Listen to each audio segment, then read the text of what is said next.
I'm sorry, I can't get the smile off my face or the song out of my heart. Do, do, do, do, do, do, do. La da da da da. La da da.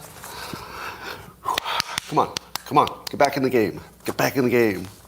Good morning, everybody, and welcome to the highlight of civilization. It's called Coffee with Scott Adams, and everything is trending positive for the first time ever. Ever. And if you'd like to take it to a new level that nobody's ever seen before, what do you need? Well, all you need is a cup or mug or a glass of tankard, chalice or stein, a canteen, jug or flask, a vessel of any kind. Fill it with your favorite liquid. I like coffee. And join me now for the unparalleled pleasure, the dopamine hit of the day, the thing that makes everything better. It's called the simultaneous sip, and it's happening now. Go.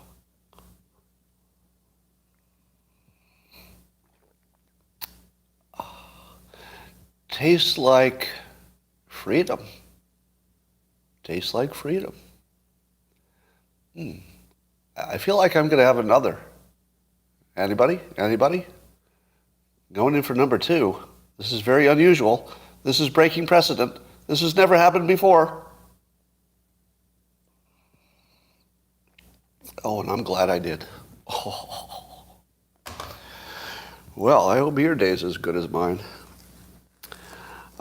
We will get to, of course, Twitter and Elon Musk, but let's start with some fun stories. I have some advice for you about when to change your name. When to change your name. You know, a lot of people who become movie stars, they'll often change their names when they get into the business. For example, here's a good example. The actress and producer you know as Olivia Wilde, is that an awesome name? It's pretty awesome. Wilde with an E on the end. That's a great name. What was her original name? Her original name was Olivia Coburn. Coburn. Yeah. But she changed her name from Coburn to Wilde. And you think to yourself, Coburn? Well, that sounds like a pretty good name, too. How do you spell Coburn? C-O-C-K-B-U-R-N.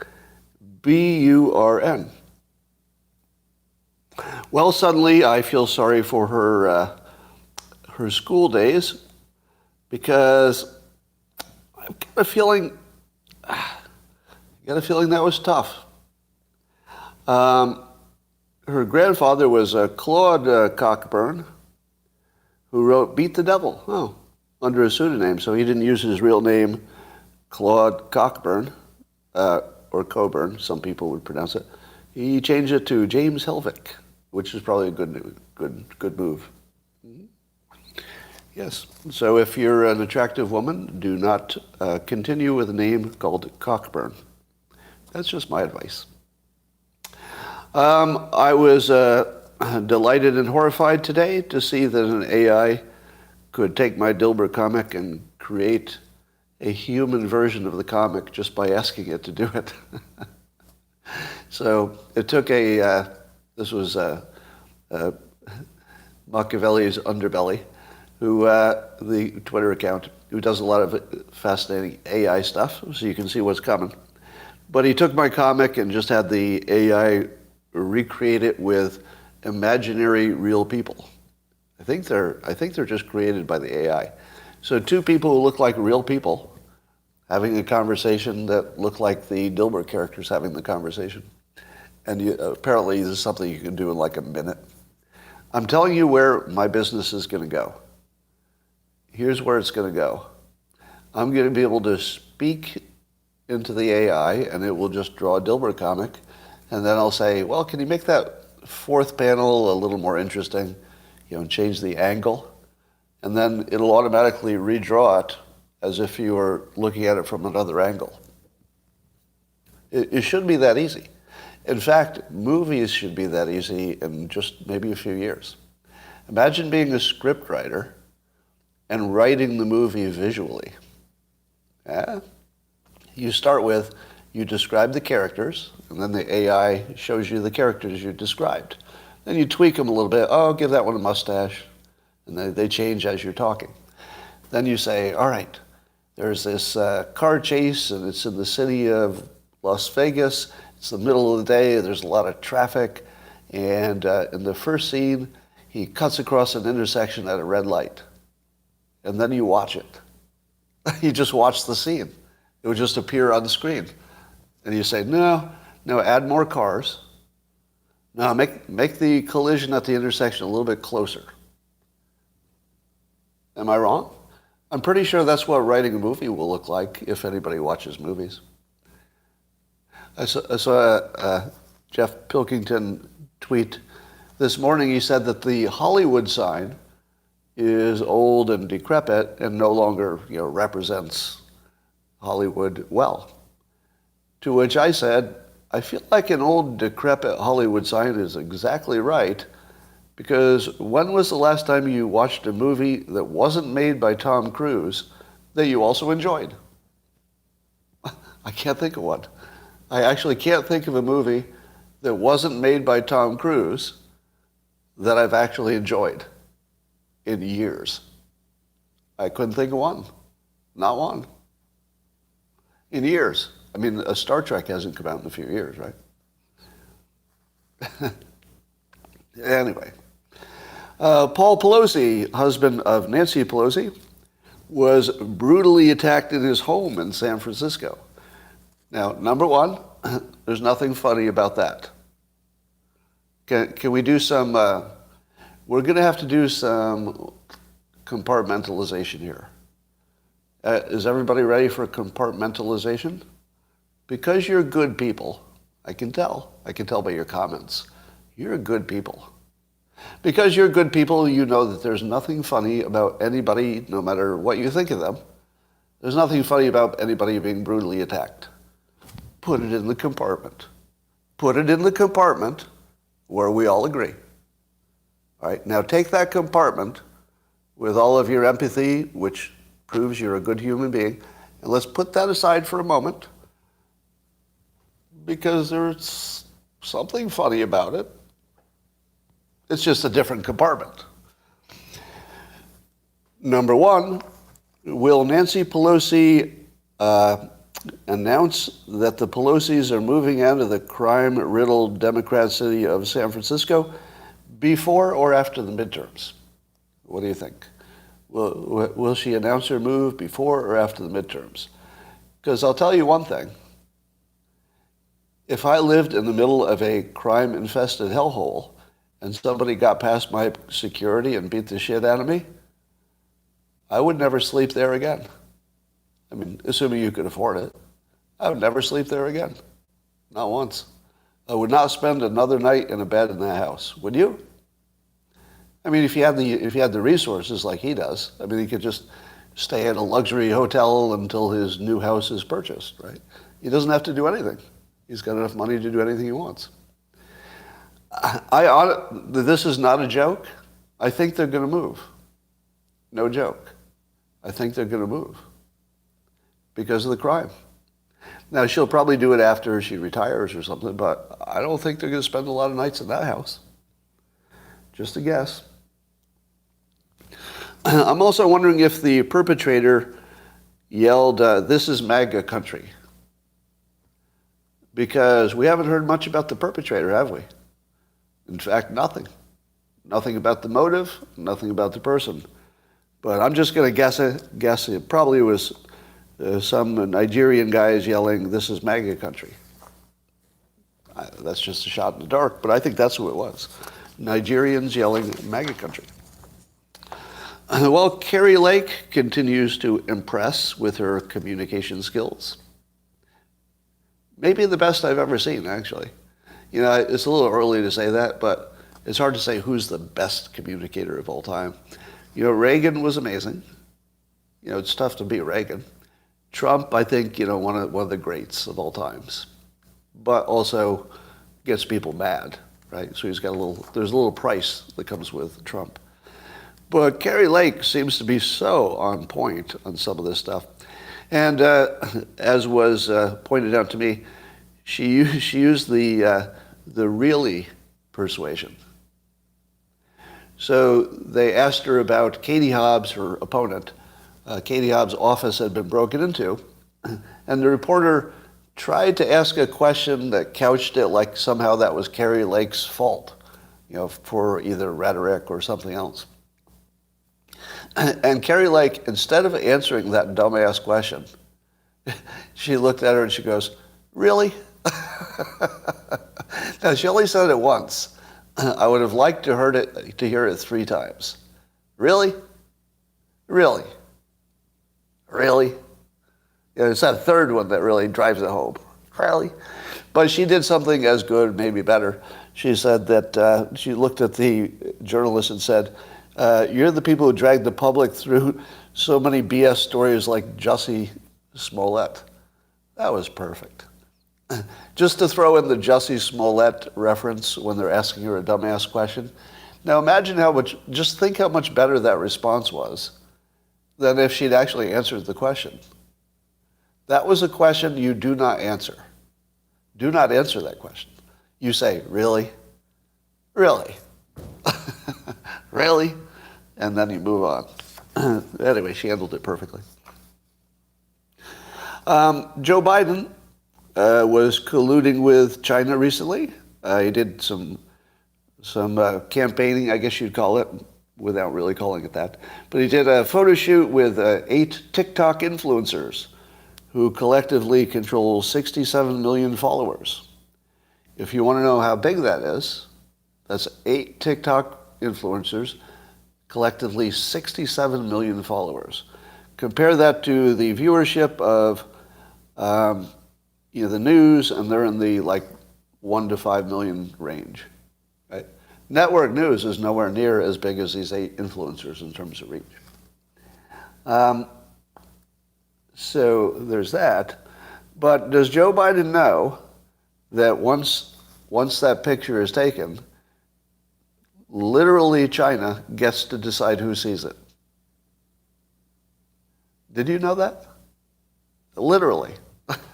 Not in a hyperbolic way or, if something happened, this could happen. It's not hypothetical. TikTok is a Chinese company. All Chinese companies must do what the CCP tells them to do. If the CCP decided, hey, suppress that picture, or, hey, make sure everybody sees this picture, they have that choice. If they choose not to use that power, well, that's a choice too, right? Because then they'd let the algorithm do what they imagine it's going to do. But if they had any incentive to stop it, they could do it. They would just have to make one text or one phone call, and the entire algorithm would be modified on demand, and they would decide what you saw. 67 million people. Now, do you think that's enough power to change an election? Well, not with one photograph of the president, no. But this is just an example. They can do that anytime they want. They can take every political statement and decide to do more of it or less of it. Now, I don't know if they have a preference for president. It's entirely possible that they don't want Biden, but they might not know who would come in besides Biden that they might not like more. They might think everybody's just as bad, in which case they would not be an influence. But does that matter? If you say to yourself, well, yes, China could totally change the results of our election, but they don't seem to have a reason to do it, so I'm not too worried. You okay with that? That the only reason they don't make a change is they don't have a reason? That's the only reason. Well, what if they get a reason? You don't think there's anything else they have a reason for? Do you think there's any other persuasion category that they have a reason for? Let me ask you this. Here's a test for you. If you checked TikTok, see how much anti-fentanyl messages there are, especially ones that mention China, and then compare that to Twitter, and see which one has more messages suggesting or just saying that China is responsible for fentanyl. Go ahead. Just do that test. Let me guess what would happen. Do you have any doubt which of the social media networks are blaming China for fentanyl? Just guess. Now, if somebody did this test and proved me wrong, I'd be impressed. All right? I'd be willing to change my opinion and say I was wrong. But I don't think I am. Do you? What do you think? Do you think TikTok surfaces as many complaints about China as Twitter or Facebook? Now remember, Twitter and Facebook might have some pressure from China too. Facebook, I guess, not Twitter. But Facebook probably has some China pressure. So maybe Twitter's the better. Oh, here's your test. Twitter in 2 months, let's say after the Elon Musk influence, becomes more widespread. Twitter in 2 months, are you going to see more about China being bad with fentanyl or on TikTok? That's all you need to know. Am I right? Is that all you need to know? There's nothing else you need to know. And just think about the fact that Biden is not banning TikTok. Now, this leads me to my next humorous story. Do you run into people who seem to have slept through the last 5 years? Have you noticed that? It's like the Japanese soldier who was in a cave after World War II and stayed there for 30 years after the war was over. Like, I want to read one. Because I'm pretty sure I wrote it down. So this is somebody who has lived in the real world and somehow managed to escape my notes. But no, I have it here. Anyway, it was somebody who says, somebody who's questioned me and said this. Let's see, I can take your word for it, that's meaning me, or the word of a dozen reputable publications. So there's somebody who's I think an adult, an actual living person in 2022, who, with no sense of embarrassment, can state that there are at least a dozen reputable publications. What are those? What are your reputable publications? Can you name them? I mean, seriously. It's 2022. Yeah, let me do this as you've suggested. Really? Really? You can find a dozen reputable publications. Yeah. Well, good for you. So I gave him the really tweet. Really? In 2022? Really? Really? Yeah, that was good use of really. All right. I hate to mention this, but would you be surprised to find out that there's a new study, a randomized controlled trial with placebos and everything, about ivermectin? Would you be surprised to know there's a new study about that? Just announced. The results are just announced. How do you think it went? So, as is my custom now, when I see that there's an ivermectin trial, I no longer say, this looks good or this doesn't look good. I just say, skeptics, do your thing. Do you know how long it took skeptics to just rip that thing apart? I don't know, a minute. I saw a reference to 80 problems with it. I think that's probably an exaggeration. But I'm not going to mention all of the problems that were mentioned to me because I can't, I'm not really in a position to validate either the criticisms or the study itself. I just think that's a little bit over my pay grade. And I feel like I have more experience in that sort of thing than 99% of the public, but I'm also aware that there are people who are much better and I would defer to them. They have more experience in this. But people who seem to know what they're talking about tore it apart. Are they right? I don't know. Is the ivermectin study right that it showed no benefit? I don't know. Let me give you an example of one criticism. They gave a 3-day dose to people who were in the first 7 days of their infection, a 3-day dose. One medical expert on Twitter said, well, I've never heard of anybody suggesting less than 5 days. So does that mean they intentionally picked a dose that was going to be too small? Or do you say what Scott says, which is, if you couldn't see any effect with 3 days, do you really think that extra 2 days would have been the difference? I mean, is that common? Is it common to have a drug that shows nothing for 3 days, nothing statistical? Because remember, they've got a control group. So they'd pick up, a 5% statistical difference, maybe more than 5, but anything over 5, they'd pick it up. You don't think you get at least a 5% bump in the first 3 days? Like all the goodness happens in the last 2 days? Right? Now, I don't know the answer to that. I think I would agree with the criticism that I'd rather see 5 days than 3, wouldn't you? But they'd also probably have a, I don't know, problem with compliance. It's probably more compliance problem the longer you go. So there are probably other issues.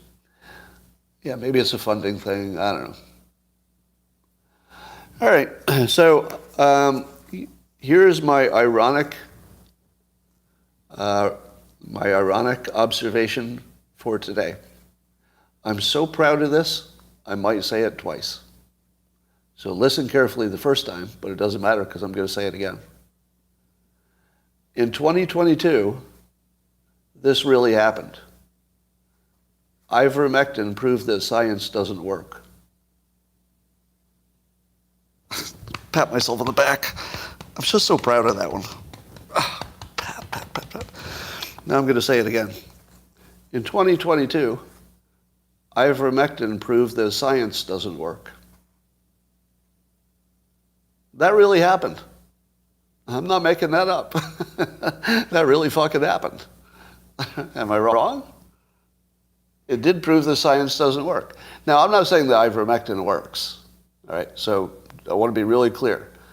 If I had to bet my life on it, I would bet it does not work. Right? If you had, gun to head, you've got to pick one. I would think that one of those studies would have picked up something, right, by now. Now, but is it possible, and somebody said this was funded by somebody sketchy who is associated with Fauci. I don't know. He's associated with a lot of stuff, so I don't know how to rank that. But I'm not saying that it doesn't work. If you want to tell me that you believe there's a massive conspiracy of the entire medical community, that they use their financial incentives and everything else to keep all the doctors and professionals in line, and that the result of that giant big pharma conspiracy is that every test has been rigged, or you didn't hear about it if it wasn't rigged, or something like that. Do you know what I won't say? Let's see if you can get ahead of me. What would I not say to that? If you told me it was a vast conspiracy and all the doctors were involved, what would I not say? Watch this. Really? Really? You think that a big organization that's supposedly for our benefit would do something sketchy and lie to us? Really? See, it doesn't work, right? It didn't work. The really thing only works in the situation for which it is designed, when the situation is just crazy. But if you tell me that it would be crazy that a major organization that exists only to help us has been doing the opposite for years, that is not even a little bit unusual, is it? I wish it were. I wish I lived in that world, but it's not unusual at all. That said, I'd be really surprised if ivermectin works. If you say the opposite, I say to you, okay, I respect your opinion. I respect your opinion, because I'm guessing too. Because you know what would be great? If one of us, if any of us had access to this, you know what would be great? Credible science. Wouldn't that be great? The kind of science you could kind of trust a little bit. Wouldn't you like some of that? I would. If you see any of it, let me know. I'll take a big helping. All right. Today, I saw a tweet by Jack Dorsey, who, of course, is getting a lot of attention today as founder of Twitter, and we'll talk about Twitter some more. But I guess Jack Dorsey is working on a new social network that you can control your own data. So I'm not fully informed yet. So I'll just give you, the highest level guesses of what's going on here. So I think they're in an advanced beta stage. So you might see something pretty soon. And it's Web 5.0, whatever that means. I think it means some blockchain is involved. So I think what happens is, and I even saw some reference to anonymity and easy sign-ons. So the real challenge, as I tweeted, is getting people to understand this, or why they would want this as opposed to any other social network. And one of the feature advantages, as I understand it, is if you quit one social network, you could somehow take your data with you to another one. Now, I don't know if that works with the legacy networks. I don't see how it could. Maybe it could. I don't know. But, so I guess I'm still in the confused what it does. Yeah, it's called, isn't it called Zion? I saw it called Zion. Is it called Blue Sky? Or is that just maybe the technical name for the protocol or something? All right. So here's what I don't know about it. What I don't know about it is what's the good and the bad, and what's the advantages. And, but here's what you can know for sure. There are very few people in the world who understand social media and what it can and cannot do and what it should do more than Jack Dorsey. Would you agree? Nobody has a better understanding of the whole area, and also a technical background and an entrepreneurial success track record and all that. So if he thinks it's a big thing, I'm pretty persuaded to think it's a big thing. Or it could be, right? It's all in the execution. But the execution looks like it's coming together. Zion was a city outside the Matrix. Oh, okay. That makes sense. Although I was thinking it as some kind of like Israel reference, but that wouldn't make sense for a product name. At least not this product name. All right. So keep an eye on that. Twitter. Elon Musk tweeted, "The bird is free," which I believe means that the transaction has been completed, and Elon Musk now owns Twitter. Let's see if Twitter has stopped trading. Twitter shows 0% change, stop trading. So I think that's official, right? That's as official as it gets. Elon Musk has already fired 3 executives, including the CEO and including the woman who apparently was in charge of, who got kicked off of the platform.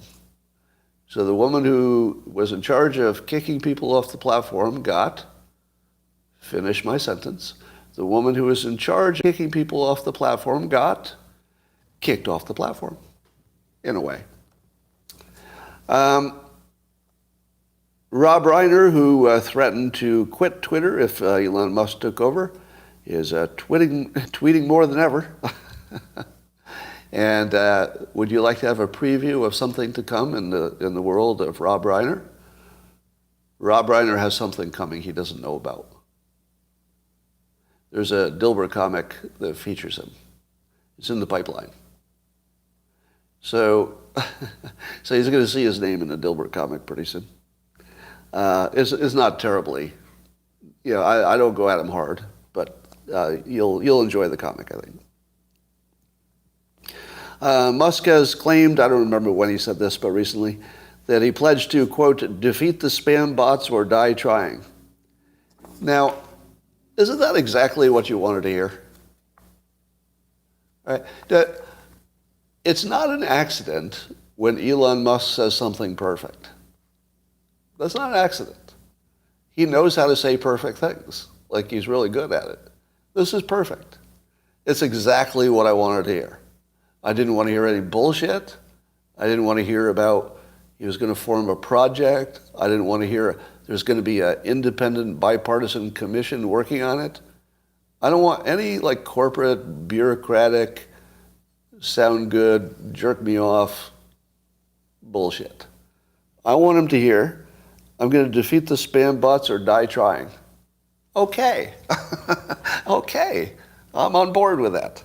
Yep. That's as clear as you can get. Here's my big question. We all have big questions about what's going to happen, don't we? Now, I would warn you not to get your expectations ahead of reality, because we don't know exactly what's going to happen, do we? Europe has already warned Elon that, at least one official has warned Elon, that Twitter is going to have to play by their rules. Meaning that even if Elon Musk wanted to make free speech a little bit more open in America, Europe has already warned, or at least a European official who's in the right job, has warned that don't get so cocky because Europe gets to decide what Europeans see. That's right. So Europe has put a little slap on Musk saying, yeah, you're not in charge, we are. Do you know I almost tweeted but didn't? I almost but didn't tweet back to that European official, good luck with your land war. Because if you don't have Starlink, it's coming to your house next. You know, has nobody figured out that pissing off Elon Musk is just not a good play anymore? It's just not a good play. I mean, I get that everybody should be, have their free speech, and you should be able to criticize anybody you want. As long as you're, within the terms of service, I guess. But I don't know. I think if I'm actually in a land war, and you could argue that Europe is as involved as you could possibly be. If I'm in a land war and Elon Musk is one of the keys to keeping the Russian bear from my door, I feel like I'd be nice to that guy. I mean, Europe can still do all the censorship they want. It's Europe, right? It's not up to me. I don't care. But instead, I just tweeted that I'm glad that America will be more competitive than Europe. Right? Yeah. Imagine Europe with the kind of censorship that I imagine this European fellow has in mind, and then imagine America with a more open system. Let's say that Elon Musk is successful and gets a little bit more freedom into our platforms. Who competes better? I think we outcompete them. I think that's just a competitive advantage. I think. But I don't know. We'll find out. I mean, I would think that it puts a huge risk on Europe because they could get manipulated by whoever owns the algorithm, and maybe we'll be less manipulated in the future. We'll see. And Musk has also very cleverly said he's not doing it for the money, which completely eliminates all of the economic criticism he would get. Right? Because all of the people who have like business backgrounds, and I'm one of them, like I want to weigh in and say all the reasons that he's going to have trouble. Yeah, it's going to be hard to make money on this thing if Jack Dorsey couldn't figure it out, and the new CEO couldn't figure it out. Why does Elon Musk think he could figure it out? So it'd be easy to criticize him on the economics, but he just takes that off the table. Well, I wouldn't do this to make money. And then I look at it and I go, oh, yeah, that's true. You wouldn't do this to make money. But here's the fun part. It's possible this will make more money than all the other things he's doing. It's possible. Do you know why? Because he might do it well. That's all it would take. He just might do it well. Imagine, if he will, that he adds Rumble to it. For example, I mean, even just showing their videos, doesn't have to buy a stake in it or anything. I'm a shareholder in Rumble, so imagine this small change, and here's what I recommend: to an edit button, a little flag on any tweet that has been edited, and you hit the tag, and then you see the original, and then you see the real one. because you can always, you can find the original if somebody deletes it and whatever, but I always want to see the original. Don't you? Yeah, or maybe for blue members or something else. But I think editing has some problems because you can make your badness disappear too easily. I'd rather that just somebody shows their work. Yeah, I'd be happy with that. So imagine a world in which Elon Musk simply builds a better product. And he makes it sort of like WeChat, where you can do payments on Twitter, you can see all the news on Twitter, and you can see the other argument. How about this? How would you like to see people be able to tag any tweet with a counter argument? Because right now, if you want to see the counter argument, where do you have to go? Into the comments. And the comments are a sewer pit of badness. You don't want to spend any time there. But wouldn't it be nice if people who are tweeting, let's say, a counter argument from Substack or counter argument from some one of those 12 credible publications, wouldn't you like to see, there's a little banner on it where I can see the opposite argument from an actual journalist or professional writer on Substack, right? How much would you like that? Now, would that be censorship? Would it be censorship that you could see, maybe not one source, I think you'd have to see a collection, because everybody should be able to show their counter source. So you should have a counter source button where you could go see a counter source. And then, that might be abused somehow too. But everything's testable. You can test everything small. So imagine a world in which Elon Musk brings to Twitter the product sensibilities that he's brought to other things and just makes it work better for everybody. That is huge. The size of that benefit to the United States as a competitive free nation, I just don't think it can be underestimated. And I do think that you could make Twitter essential. Right now, Twitter is like crack, right? Unless you're in the business I'm in, which is talking about the news, it's not essential. It's just crack. But he could make it essential too, if you just did your daily business there and did all your stuff there, like WeChat. So it could be bigger than you imagine. Let's talk about Ye. So I noticed the CNN just calls him Kanye, but then they put the obligatory whose name is legally changed to Ye. And I think I have to disagree with Ye when he says it's disrespectful that people don't use his new legal name. I think it's disrespectful to have a legal name that is confusing to people when they talk about you. Because Ye sounds like a word, it doesn't sound like a name.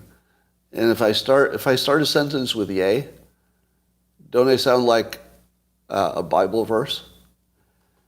Yea, though I walk through the Twitter comments, though verily through the mountain of death comments, right? Just sounds like a religious thing. So I disagree with the utility of his name. I certainly agree with his ability to change it to anything he wants.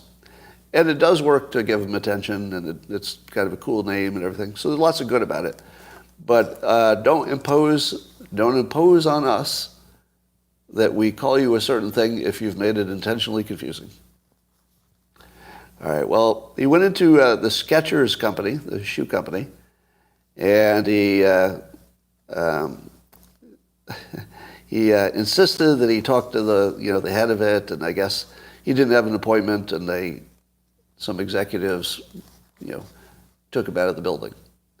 Now, I heard a separate story that I think is not true, right? Something about New Balance, and I don't want to say it because I'm pretty sure that was a fake news, right? I saw it on social media. He did not visit New Balance, right? That was just a joke? Okay, I think that was just a joke. But this is not looking good for Ye. I think he believed that even with his current problems, he could just waltz into another deal. But all of the big companies have the same brand reputation problem. It would be hard to imagine anybody at this point wanting to take on that brand risk. Do you think his brand risk will get worse? Well, here's what happens when you go after the Jewish community. Here's a story in CNN after Ye went after the Jewish community. And here's the question to you. Why have you never heard the story that I'm going to tell you now? All right, I'm going to tell you a story as CNN reported it, and you ask me why you never heard this before, okay? Allegedly, with like capital A on allegedly. This is the biggest allegedly I'll ever say in my life. Allegedly, Kanye West has long been fascinated by Adolf Hitler. Of course. But wait, then what else do they say about people who have long been fascinated by Adolf Hitler? What's the next thing they say? Here it comes. Here's the next thing they say. He read Mein Kampf. He was very impressed with the Nazis.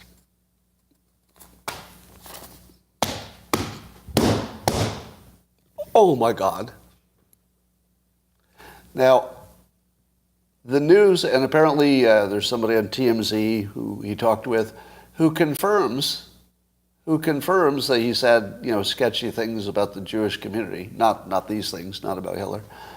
But other people are now confirming that allegedly he was a Hitler admirer, and it gets worse. Wait a minute, hold on.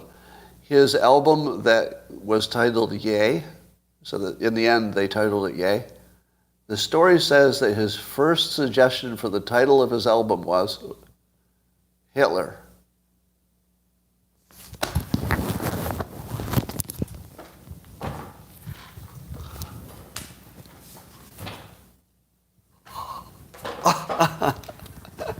Right. I just saw a comment on locals. I give up. Is today the best day ever? I mean, not for Ye, it's a terrible day for him, but for the watching all the things that you knew were wrong are now coming into this sharp contrast where you can really, really see everything clearly all of a sudden. Like, didn't you wake up thinking that the clouds were clearing? Like, there's something happening, right? Now, you know that if I were to defend Ye at this point, I would become a Hitler admirer, right? You know that, right? So now they've made him so toxic that you can't give any defense of him without being a Mein Kampf Nazi person. So, I'd like to give my defense of Kanye because I'm not supposed to. And it's the only reason I'm going to do it. All right, you ready for that? It is suicide, career suicide, to defend him. You all agree with that, right? So that's why I'm going to do it. All right, you ready?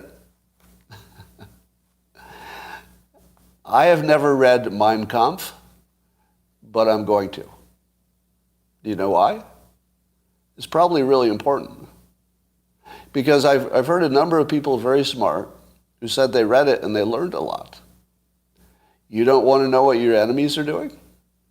You wouldn't read a book about how your enemies are trying to destroy you? Because that's what you would learn. You would learn what techniques the Nazis used in case somebody else uses it on you. You would also learn about persuasion. Would that be useful? Yes, no matter where you got it, it would be useful. Does that mean you'll become a Nazi? No, it does not. Does it mean you love the Nazis? No, it does not. It means that there was something you'd like to know about the Nazis that could protect you in the future or make you stronger. It has nothing to do with the Holocaust. So, number one, if there's anybody you hear who ever read Mein Kampf and learned something about it, about persuasion, your thought about them should be, well, there is a free-thinking person who went wherever he needed to go to learn whatever he needed to learn. All right? Number two, I don't think it's true that he decided to, or he ever noodled with the idea of calling his album Hitler. But if he did, I'm going to defend it. Because he's a creative person who, in the end, did not use that title. He did not use that title in the end. He is a creator who comes up with 10 bad ideas for every good one. Do you know what you call that? What do you call somebody who has 10 horrible ideas for every one that's a home run? You call them a fucking genius. That's what you call them. You call them a genius, right? So if you tell me that he floated the most radical idea I've ever heard, but then rejected it, I say, oh, you just described a genius, that sounds like. Somebody who would consider absolutely anything. Absolutely anything. He will consider absolutely anything. And he did it right in front of you. Now, the fact that he chose not to go that way is evidence that, he has control of his decisions. It's possible it never would have been published if he didn't change it, so there's always that, right? All right, so the Hitler thing, to me, is just to me, this is proving his point, basically. So Ye's point was there's something, let's say, coordinated about the Jewish community that is organized against Ye. I would say that if this Hitler thing gets legs, that's a strong argument in his favor. Again, I'm not saying there's anything special about any group of people, so I'm not echoing his complaint. I'm saying that if I were him and I had made that complaint, I'd be very happy to see that it had been proven true. That's what I would claim. If I were him, I'd claim, well, there it is. There's the proof. They just basically put the Hitler brush on me, and there's only one group that can do that. That's what I'd say. Now, that's not true. Let me be clear. There's not one group that can do that. But if he claims it, it's going to sound pretty convincing to a lot of people. So I don't think he can recover from this. I'm going to make a prediction he cannot recover from this. What do you think? Can he recover? And by the way, it's not my opinion that he should. Well, let me be clear about that. I do think that he crossed the line that society can draw that line. I think that's a line you can draw. Yeah. Somebody says Mel Gibson did, but did he? Did he really? I mean, Mel Gibson has never been Mel Gibson since. He's a guy who still has a job, sort of, but he's not Mel Gibson anymore. Right. Mental illness, let him off the hook? No, I think he's actually done forever. Honestly, I don't think he can come back. And if I could defend him, if I had any way to defend him from his comments, which painted Jews as one kind of group of people who are causing him trouble, if I could defend that in any way, I'd take a shot at it, because I think Kanye did enough for free speech and for goodness, that if there were any way I could defend that, I'd do it. I'd do it for him. But I don't see a way. I see nothing. That he just has to own that, right? Would you agree? Ye has to own that. There's nothing we can do. If I could help him, like in an ethical way, if I could help him in any ethical way, I'd do it. I think he's earned it. I think he's earned that kind of help. But there's nothing I can do. There's no door open there. You got to leave a little crack in the window. Give us something. But we can't support that. Well, I can't. Can't speak for you. All right, Rasmussen. Latest poll on the midterm says the GOP has a 7-point generic lead. I think that's, has it been up to 9 at some point? But 7 is an increase, so more of a gap. Are you surprised by that? Because I was expecting that as we get closer and closer to the day of the election, the polls would narrow to no difference. But it could be that the Democrats are doing so poorly that even the polls won't operate the way I'd expect them to. But now it's, different pollsters are going to have different Yeah, I think there's at least one pollster who says it's dead even. Mein Kampf was required reading in the Atlanta school system in 2017, somebody says. Yeah.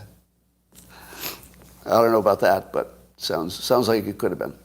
All right, and in a key indicator of midterm possible results, when voters were asked what they think of having the Congress be at least split. So when voters were asked, would you like Congress to at least be, half Republican and half Democrat? 62% said yes. 62% of the country prefers a split this upcoming election. They prefer it get split. So something like 2/3 of the people wish that the Republicans would win at least one of the houses. How does that not translate into Republican wins? How does that not become one? But as McConnell said, quite wisely, in the Senate races, it's more about the individual candidates. I think that's true. Do you know how what's his name, Fetterman could win? I'm gonna tell you how Fetterman could win the election. Can you give me a fact check? Are there more Democrats than Republicans in Fetterman's race? Do me a quick fact check while I'm talking. But fact check me while I'm talking. So there are more Democrats than Republicans, right? So if all the Democrats voted for Fetterman and all the Republicans voted for Oz, Fetterman wins, right? So here's how Fetterman can win. Honestly, I was a little too optimistic about my recovery. And I apologize for that. However, my recovery is on schedule. It's just taking longer than I hoped. And I think that this election is too important to let the Republicans get control. So I'll tell you what I'll do. For the first year in office, I will vote the same way as these three prominent Republicans, or maybe Republicans in his area or something like that. You say, I'll just match their vote for a year. After that year, I'll release my doctor's opinion about whether I'm suited to lead in the normal way that you would like me to lead. And if I'm not, maybe I'll step down or make a change or something. But Democrats would accept an apology, which they're not even asking for, but they would accept an apology, and they would accept his idea that voting for a Democrat is more important than the individuals, and that you can have that choice of you just voted for a generic Democrat. So basically, Fetterman can say, I am the generic Democrat, and I'll give you that for 1 year. I'll just vote with the Democrats, period. You will never have to wonder about my vote for 1 year. It will always be with the Democrat majority. After 1 year, I'll reassess. But I have to apologize. I really did think I thought I was doing better than I was. That's the same sort of optimism I want to bring to the state. I think it was a little misplaced in me. And I'd like to be a little bit more frank with you and tell you what we can do that really makes a difference. And what we can do is make sure that the Democrats win, and I'll be a little more transparent about my situation, but in the meantime, you'll get all the Democrat votes you want. And then it's over, right? Yeah. I feel like he could win with that, unfortunately. Unfortunately, I don't think he'll do it, but I think that persuasion-wise that would work. Well, here's Zelensky being persuasion perfect again. As you know, the Russians are turning off the lights in Ukraine as the winter is coming. And of course, the big issue is they'll freeze to death in the winter. And Zelensky's response to Russia's threats are, quote, "We are not afraid of the dark." That's really good. That's really good. This fucker is so good at persuasion. Like, I'm not like on his side. I want to be clear. I don't trust Zelensky at all. Like, I don't know that our fate is tied to his. I'm not a fan. But I'm just talking about his skill. You can't deny his skill. This is good. We're not afraid of the dark. That's really good. Really good. Anyway, the news is reporting, I don't know if it's accurate, that Russia is not using their cruise missiles and ballistic missiles to target Ukraine's military anymore because they don't have enough, reportedly. So they don't have enough of their precision munitions, so the only thing they can use it for is turning out the lights because there are fewer power plants than there are, Ukrainian military assets. Allegedly. Yeah, it could be they got a big pile of them they're waiting to shoot any moment if they need them. That's possible. But I don't see much movement. I don't see the Ukrainians gaining much, and I don't see Ukraine backing down because the lights are being turned off. Boy, you know what Ukraine could really use? Tesla power walls. Just spitballing. Anyway, do you believe that? Do you believe that what's going on over in Ukraine is that it's all about the power plants now? And here's my question. How hard would it be to turn off the power in Moscow? How many power plants keep Moscow's lights on? Because, it would be, of course, an amazing provocation to attack Moscow. But if they turned all the lights off in Ukraine, I would certainly send a terrorist force after their power plants. It would cost World War III. Let me give you a contrarian opinion. Contrarian opinion. Putin can't use his nukes, and he knows it, under any scenario. That's my opinion. My opinion is that Putin, see, you have to put yourself in his shoes. If you put yourself in your own shoes, you say, oh, I don't trust that guy, he could do anything. But you put yourself in his shoes. Now, physically, he could launch a nuke, of course. He could probably get it done. But there's no way it would work. Like, there's no scenario which he can imagine where, okay, I use this tactical nuke, and then the war turns in my favor, and then I roll up and I take over Ukraine, and then people trade with me again, and they'll be good with that, because they'll get over it. For a while they'll be really mad, but they'll get over it. Do you think that? Do you think that Putin is so out of it that he could even imagine a scenario where nuclear weapons would be to his advantage? Can you? Really? Really? Really? Some of you can. But now keep in mind, I'm asking the question very specifically. If you believe he's crazy, then anything's possible. But I'm giving you the assumption that he's not crazy. If he's not crazy, there's no way he'll ever use a nuke. Now, I'm waiting for somebody to tell me how wrong I was about Putin before. That would be the obvious thing to say now. But I'll criticize myself in case you forgot to do it. All right, so that comment threw me off. Yes, I was so wrong about Putin before. So I said that Putin would not invade Ukraine even when he'd massed his forces for the invasion. Because I said to myself, well, Putin's not so stupid that he thinks this could work out well. Because I didn't think it would work out well. But then he invaded. So we do know that Putin can be fooled by a risk-reward situation in which he read the risk and the reward incorrectly, right? We know Putin can read the risk-reward incorrectly, because he did once already, recently. But that was almost certainly because he was getting bad information from his own military, don't you think? Does anybody have any doubt about that? Whatever Putin believed about his own military came from the military, right? Now, so that he can't trust his own military, but does he need to ask the military what would happen if he used a nuke? No, he does not. That does not require military advice. He knows exactly what would happen. It would be the end of him. And if he doesn't know, let me spell it out for you. If Putin uses a nuclear weapon, then a decapitation strike of Putin is on. Am I wrong?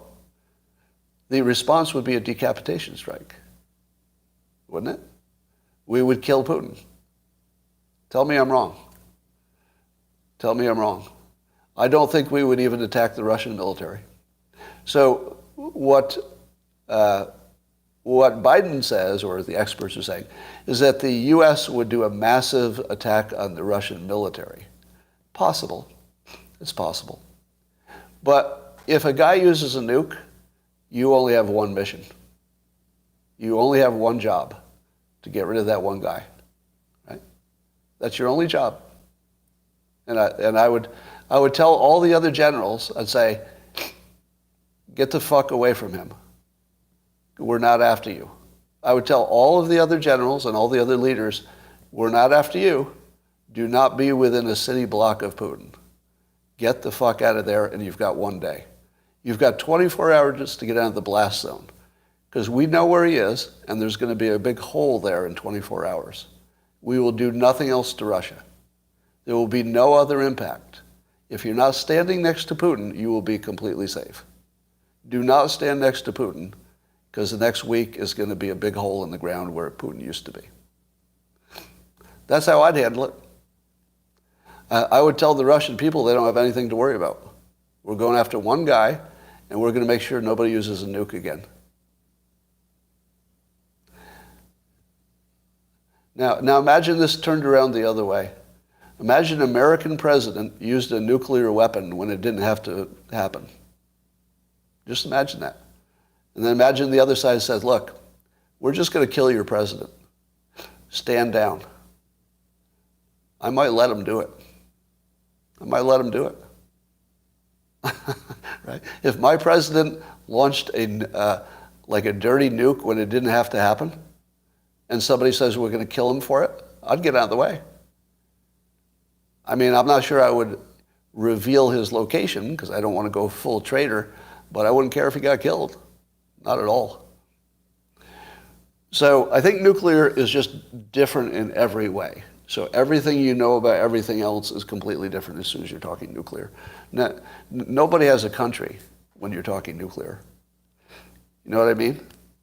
As soon as you say nuclear, I don't care about the name of the country. You're just going to stop that stuff, whatever it takes. All right. Anything else happening? We're all trying to guess what's going to happen with Twitter. I saw a paid comment here on YouTube that you're waiting to see how extreme I'll go now that I can get away with it. One assumes. But I'm not sure it'll be that different. Because I actually don't have any views that I would want to say on Twitter that I can't, even in the old regime. There was nothing I could say that I couldn't say. I've always said that getting kicked off of Twitter takes work. Like you'd have to do some work. And usually they just tell you have one problem tweet, and if you take it down, you'll be fine. I would just take it down. It's not that hard. All right. 2 metal canisters.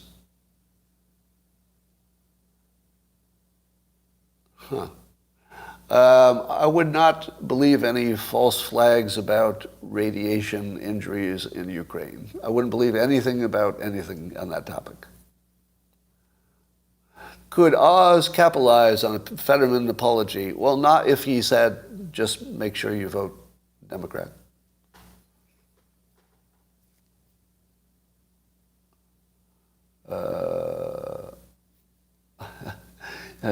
Jenny Jackson, who's a bit of a fucking cunt, says that Scott duped by Kaiser Medical. Remember you bragging about how great they were for years, only to realize they're trash once you need them. Typical for Scott to get duped, just like Ukraine. Well, Jenny, you stupid piece of trash cunt, I'm going to hide you, give you no more attention. Biden mocking.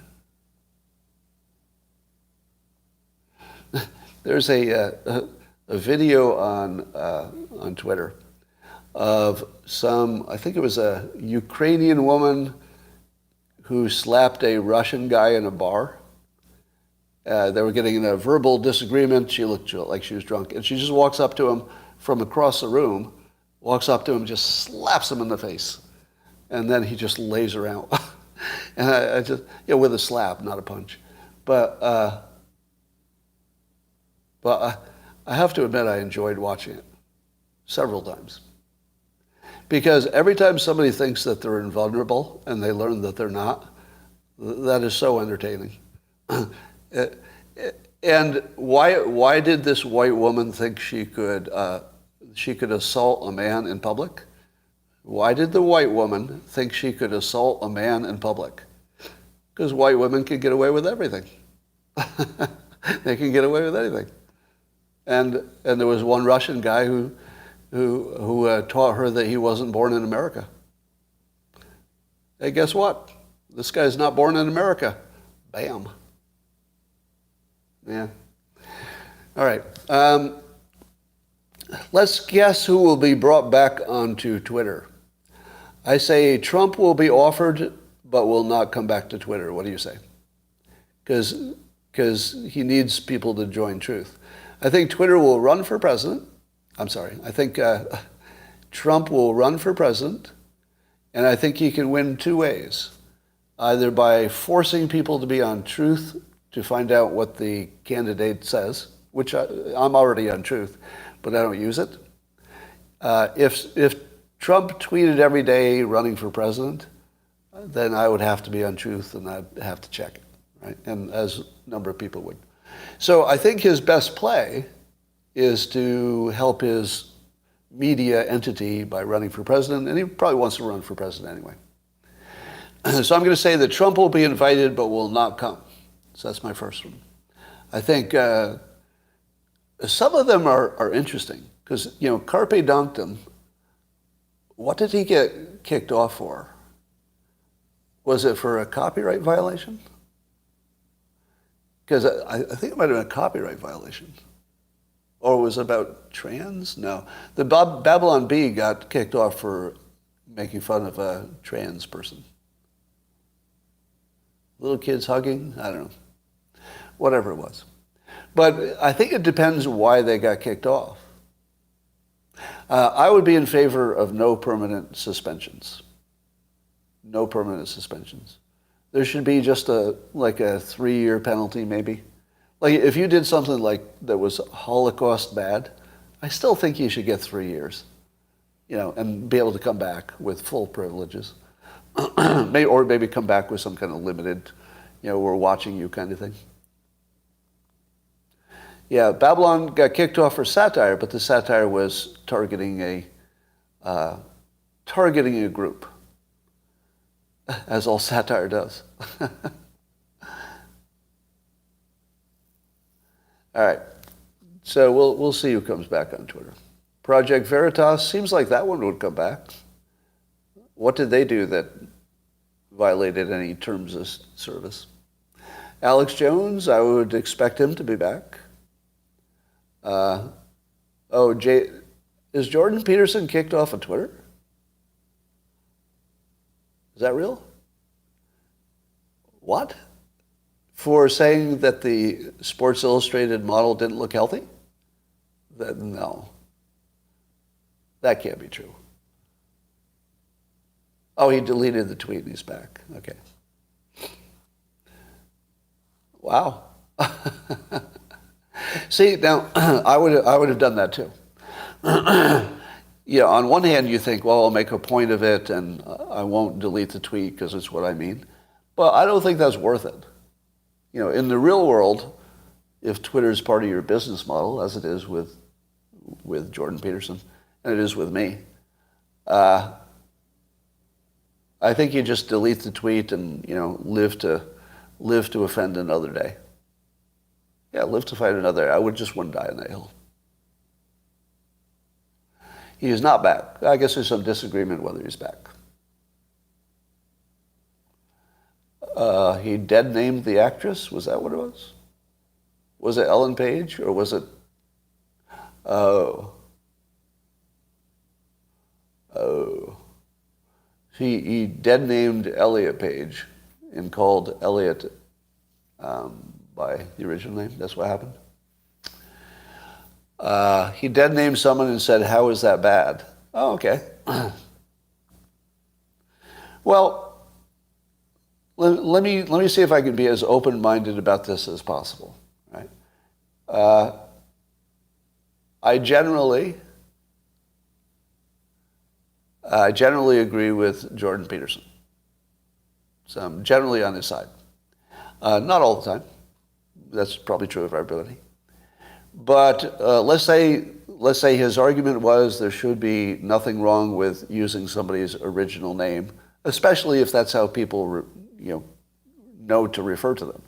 If you're talking to other people and that's how you refer to them, like Kanye versus Ye. But imagine, all right, I'm gonna do devil's advocate here, okay? Here's a little devil's advocate.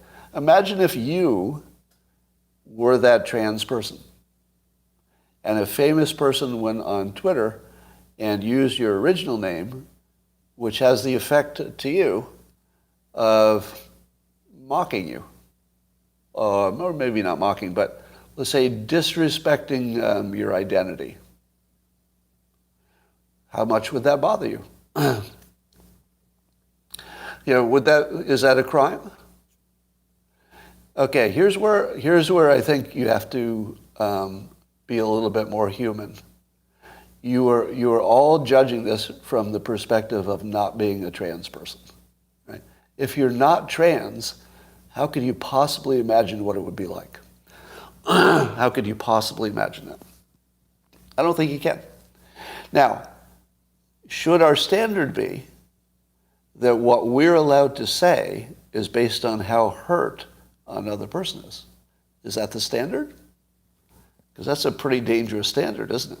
I mean, it's the whole reason that we have free speech is so you don't have a standard like that.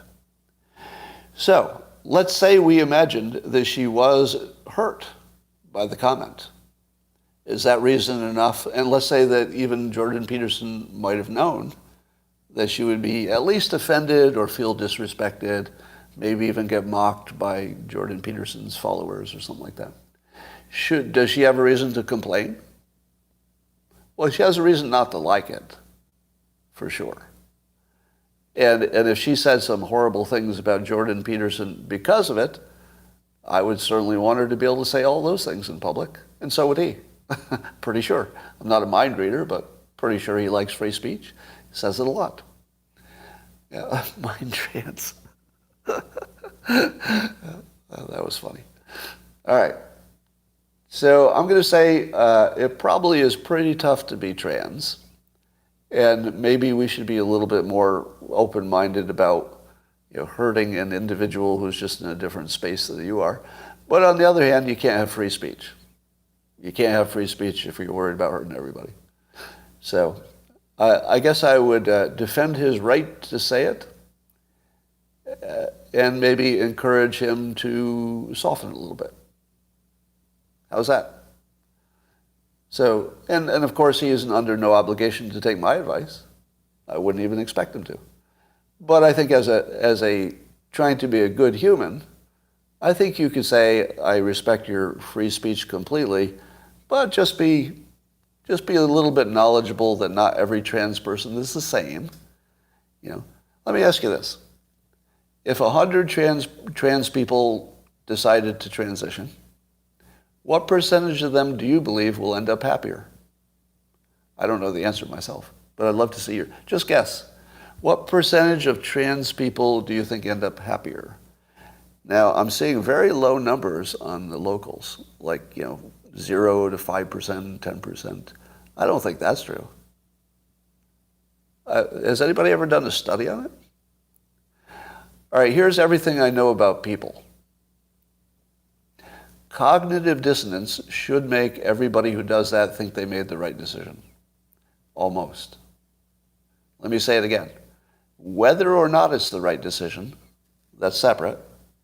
There's like a reality part, what is true, is it actually right or is it actually not right? Did they actually get happier? But cognitive dissonance would almost guarantee that you would believe you were happier. Do you understand cognitive dissonance enough to understand that statement? That almost every one of them would say they're happier. If I understand anything about the world without seeing any kind of research, no research whatsoever, I haven't seen any, but I'm going to bet that the vast majority of them will tell you they're happier and believe they're happier, even if objectively you look at them and say, I'm not so sure. But I believe they'll think they're happier. And shouldn't they have that right? Well, they have the right. But, so let me ask you this. For the people who said they think only 5% were happier, if you could be shown that 95% are happier, and I don't have a reason to believe that's true, but if you were shown that, would you change your opinion? Would that change how you feel about the whole situation? Because my opinion is probably closer to 90% than 5%. I don't know where it is, but I'll bet it's a lot closer to 90 than 5. Yeah, let's say after 5 years, right?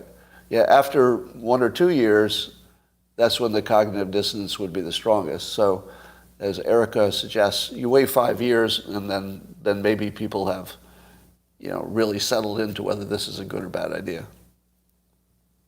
Studies have been done, but how come nobody has quoted a result yet? Usually when I say something like this, somebody says, oh, it's been studied and the percentage was this or that. But why are we getting all... Well, let me bring this back to something practical. How many of you are embarrassed that you have a strong opinion and you don't know if that 5% are happy or 95% happy? Isn't it embarrassing to have a strong opinion on this? No, I'm not talking about kids. The kid question is more cut and dried. Yeah, I think with kids you let them decide when they're 18. Yeah, or 21 maybe. 18 you don't even have a fully formed brain yet, so maybe 25. I don't know. There's no right answer because somebody's going to be disadvantaged no matter which way you go, and disadvantaged a great deal. Yeah, I think most of you probably only care about the kids doing it, right? Otherwise, live and let live. Most Republicans are like, I don't care what you do. Just don't do things to kids. Yeah. So I think that's where we could agree. That's where we could agree. Because if I say I don't think kids should transition, I'm not really saying anything about trans, am I? Is that a comment plus or minus about trans? If you say people should wait to a certain age to do something, it has nothing to do with any opinion about transitioning. It's just when you make the decisions. All right.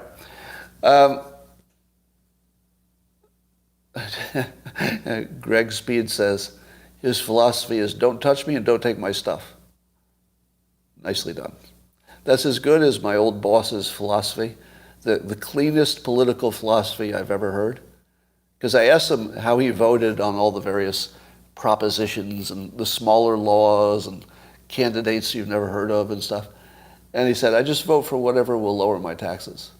Or I vote against anything that would increase my taxes. And as soon as I heard that, I was like, okay, but I pushed back a little bit. I said, but some of them are still good ideas, right? And he said, and listen to this, they already have enough money. So it didn't matter whether it was a good idea. If it's a good idea, take the money from one of your bad ideas. He shut me down so fast. I've never been that shut down with a political argument. Normally if I'm in a political argument, I'm like a pit bull, like I'll make my point like way beyond the point where it's useful. But the moment he said they already have enough money, I was like, and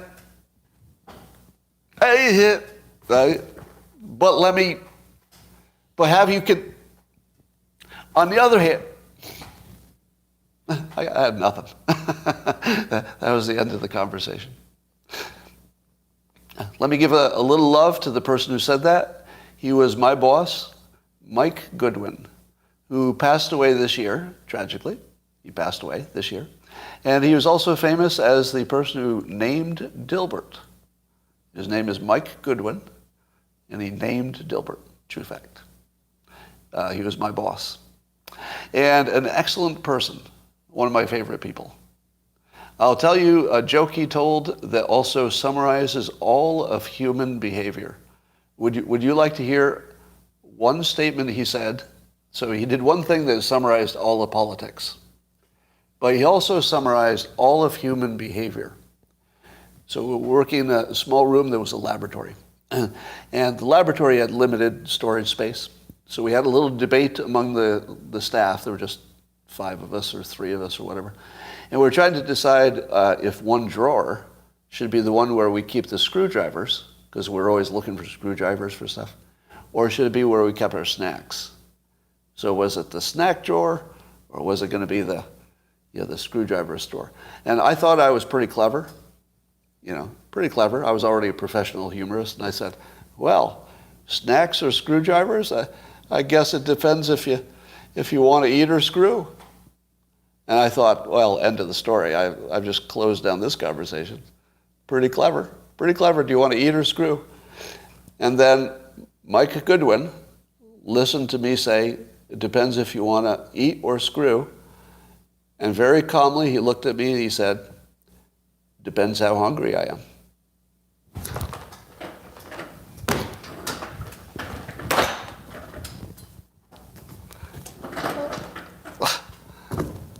We're done. We're done. He just described all of human behavior. A little technical problem. He just described all of human behavior and left nothing unsettled. There's nothing else you need to know about the entire world that you live in, except that if you have to choose between eating and screwing, it depends how hungry you are. Now think about that. It doesn't depend how horny you are. And once you understand that, like, the entire world makes sense. Just depends how hungry I am. Yeah, total mic drop. And that's why his name was Mike, because he was the mic drop guy. Anyway, I do that just to honor his legacy, which actually lasts to this day. Remember, I've told you that I'm not a believer in an afterlife per se. So I'm not a believer in a supreme being unless it's some entity that created a simulation. But I do believe in eternal life, because the ripple effect that Mike Goodwin had on the world not only ripples through his family, which will ripple forever, but he changed me. He changed me, and that's permanent. And then whatever I do to change other people, well, there's a little bit of that ripple that comes through me. The name Dilbert, every time you use the name Dilbert, that was Mike Goodwin. Mike Goodwin is the reason you know the name Dilbert. And it might also be the reason it succeeded, because names are really important. Right? And Dilbert was sort of the perfect name, so it probably did make a difference. Anyway, as you can tell, I am full of love and hope and optimism and excellent health today. This is the most optimistic day I've had in the longest time, maybe since 2016. And it really does feel like things are starting to change in a positive way. Does it? Does anybody else have that feeling? But I feel like the Twitter isn't the only thing. I feel like there's a whole bunch of things that are starting to line up to show us we're heading in the right direction. And that is the thought I'd like to leave you on today, because I think we've done our job here today. And thank you again to all the people on Locals who were so good to keep me alive, maybe literally. And thank you to YouTube for joining, and Spotify and everybody who's listening. Sorry for all the gaps where I wasn't saying anything, but I was doing hilarious visual art. You missed it if you're listening. And goodbye to you on YouTube.